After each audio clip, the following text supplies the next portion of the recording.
Hai guys, selamat datang di another episode of Cerita Maya. Bersama aku Maya. Buat kalian yang baru aja gabung di channel aku, selamat datang.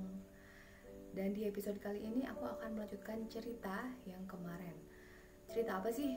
Yaitu cerita tentang kisah misteri atau bukan kisah misteri sih, sebenarnya kejadian-kejadian mistis yang dialamin oleh orang-orang di sekitar aku yang aku pengen share ke kalian.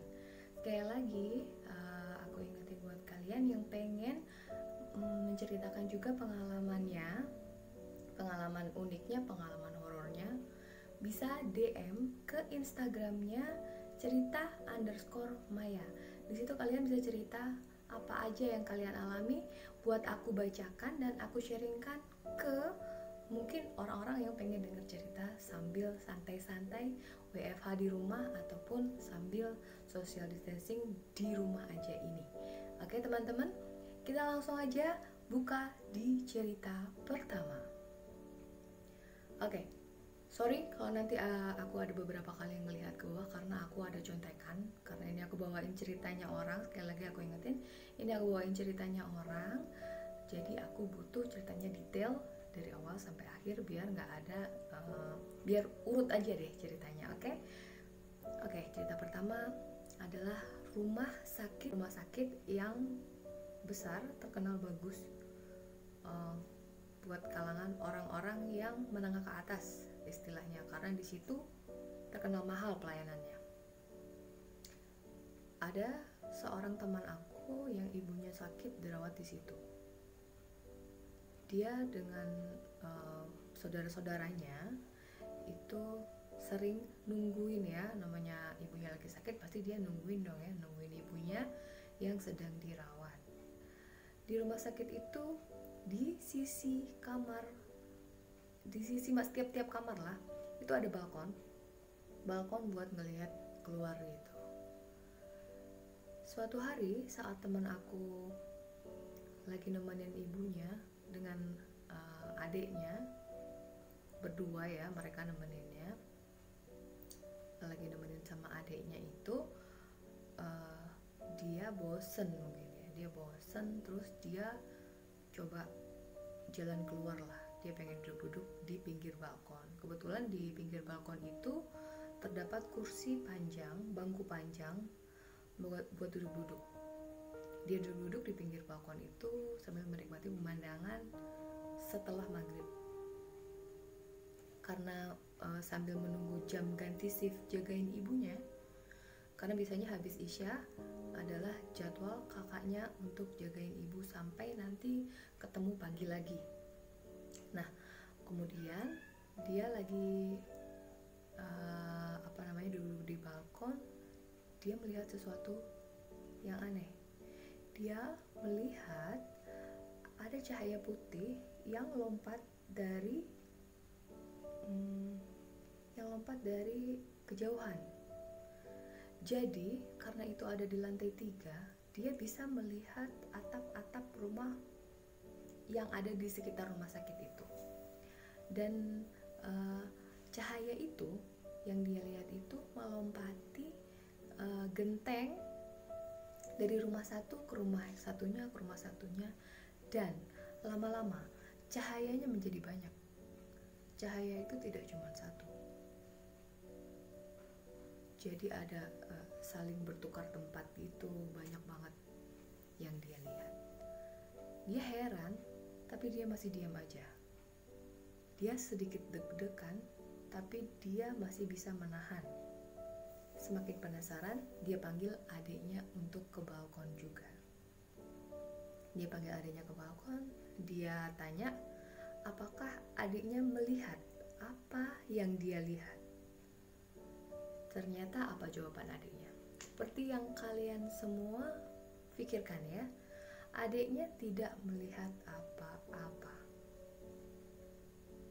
Kemudian di keesokan harinya, kakaknya kebetulan ikut mungkin waktu pergantian shift jaga ibu ya, kakaknya posisinya sudah ada di rumah sakit. Terus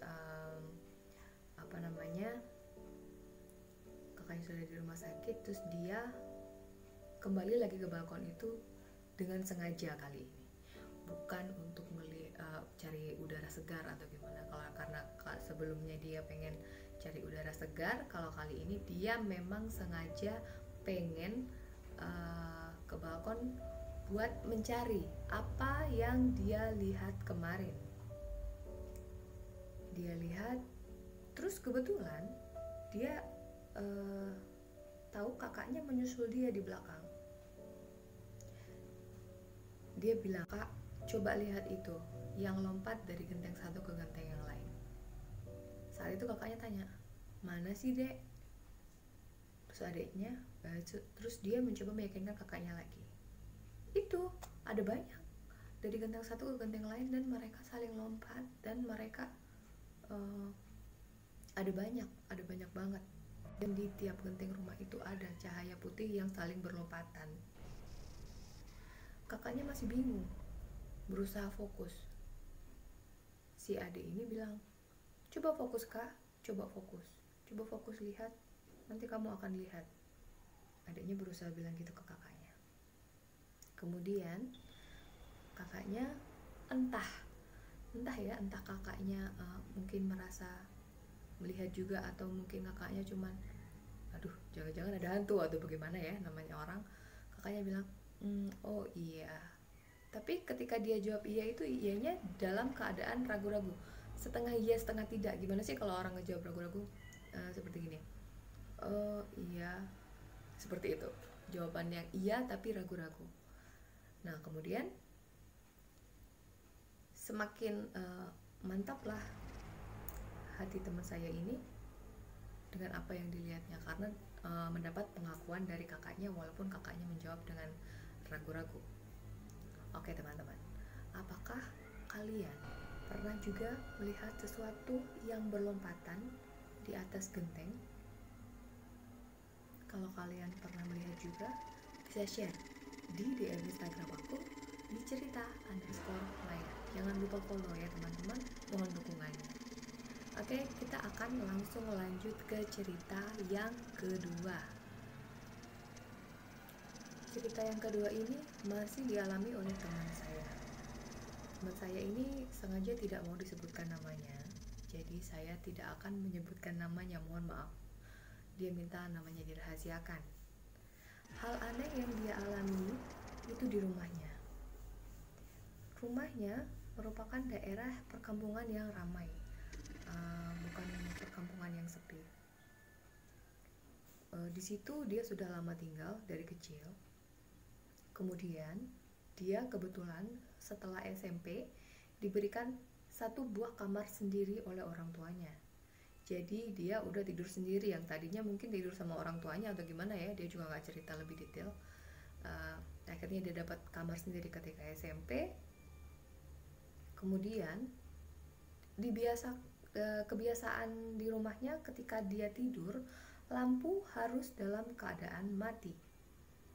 Kamar itu sebenarnya udah lama kosong karena sebelumnya itu adalah kamar kakaknya, dan kakaknya sudah menikah. Jadi kakaknya sudah tidak tinggal lagi di rumah itu, jadi kamar itu dibiarkan kosong bertahun-tahun. Hingga akhirnya ada kesempatan buat dia menempati kamar itu, dan kemudian dia tidur di hari pertama di situ.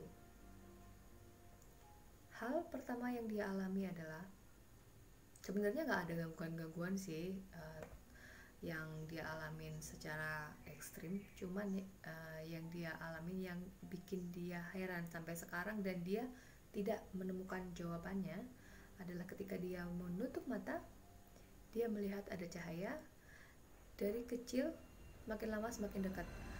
Walaupun kita contohnya kayak gini ya teman-teman, walaupun kita nutup mata, itu kalau ada orang pegang senter di kegelapan jarak sekitar 1 atau 2 meter dari kita kan bisa ngelihat ya, bisa ngelihat cahaya itu, si cahaya itu kita bisa ngelihat gitu kan ya. Nah kira-kira seperti itu tuh, makin lama makin deket, kayak di center gitu, makin lama makin deket ke matanya, sampai dia silau banget. Dia buka mata tapi ternyata kondisi kamarnya gelap. Dia tutup mata lagi. Dia lihat cahaya itu terbang dari kanan ke kiri, hingga dalam terpejam pun hitam-hitam di matanya ini ngikutin geraknya si cahaya. Padahal dia udah terpejam, tapi kondisi kamarnya gelap. Tapi malah dia merasa ketika gelap itulah terang. Dia mencoba berkali-kali memejamkan mata, dan itu terjadi bertahun-tahun tanpa dia tahu apa sebabnya. Setiap dia waktunya tidur, dia pejamkan mata, yang dia lihat adalah lampu senter yang berjalan. Bukan seperti senter sih, putihnya seperti neon kalau menurut dia ya. Jadi berjalan kadang ke kiri ke kanan, kadang ke atas ke bawah. Jadi itu bikin dia agak kesusahan tidur, agak terganggu konsentrasi belajarnya, karena dia secara tidak sadar memikirkan juga, oh nanti malam aku waktunya tidur pasti aku akan melihat cahaya itu lagi. Nah, jadi beban tersendiri di dalam hatinya yang tanpa dia sadari. Cuman menurut dia, karena dia udah seusia saya ya, akhir-akhir ini udah nggak melihat cahaya itu lagi sih. Jadi mungkin gangguan di rumah dia, dan dia sudah punya rumah, jadi gangguan di kamar yang udah lama kosong aja mungkin ya teman-teman ya. Oke teman-teman, ada yang punya pengalaman yang sama seperti teman saya ini? Jangan lupa ya share cerita kalian di Instagram saya melalui DM di @cerita_maya. Saya tunggu ya teman-teman. Jangan lupa buat teman-teman yang sudah dengerin cerita-cerita yang ada di sini, tolong di subscribe, nyalakan loncengnya, juga di like ya teman-teman.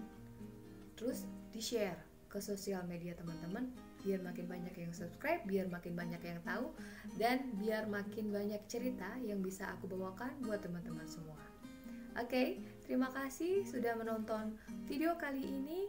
Sampai jumpa di episode berikutnya. Bye.